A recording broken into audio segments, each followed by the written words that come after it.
નમસ્કાર, આપ જોઈ રહ્યા છો ગુજરાત ફર્સ્ટ. આપની સાથે હું છું નવીન દાફડા. મહેસાણા જિલ્લામાં ભાજપની ક્લીન સ્વીપ થઈ છે. કેબિનેટ મંત્રી ઋષિકેશભાઈ પટેલે પરિણામો અંગે માહિતી આપી છે. જિલ્લાની તમામ 10 તાલુકા પંચાયતોમાં ભાજપનો ભગવો લહેરાવ્યો છે.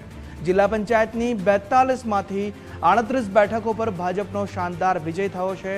વિસનગર અને વિજાપુર નગરપાલિકાની તમામ બેઠકો પર ભાજપનો વિજય થયો છે.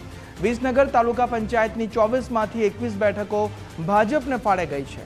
ગત ચૂંટણી કરતા ભાજપની મતદાનની ટકાવારીમાં પણ વધારો જોવા મળ્યો છે. આ તમામ માહિતી ઋષિકેશભાઈએ આપી છે.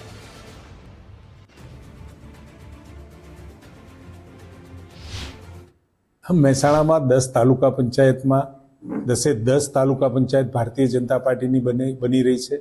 સાથે જિલ્લા પંચાયતમાં પણ 42માંથી 38 સીટો ઉપર ભવ્ય વિજય પ્રાપ્ત થયો છે.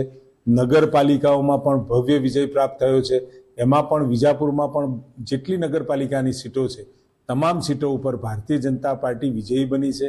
વિસનગરની અંદર પણ જેટલી 36માં નગરપાલિકાની સીટો ઉપર ભારતીય જનતા પાર્ટીએ વિજય મેળવ્યો છે. અને સાથે વિસનગરની જો વાત કરું તો વિસનગરમાં પણ જે 24 તાલુકા પંચાયતની સીટ હતી એમાંથી 21 ઉપર જંગી લીડોથી અમે જીત્યા છીએ. અને સાથે જે 3 સીટ પણ અમારી પાસેથી ગઈ એમાં એક 9 મતે, એક 23 મતે અને એક ચિઠ્ઠીમાં, આ 3 સીટો પણ કમનસીબી રીતે અમે હાર્યા છીએ.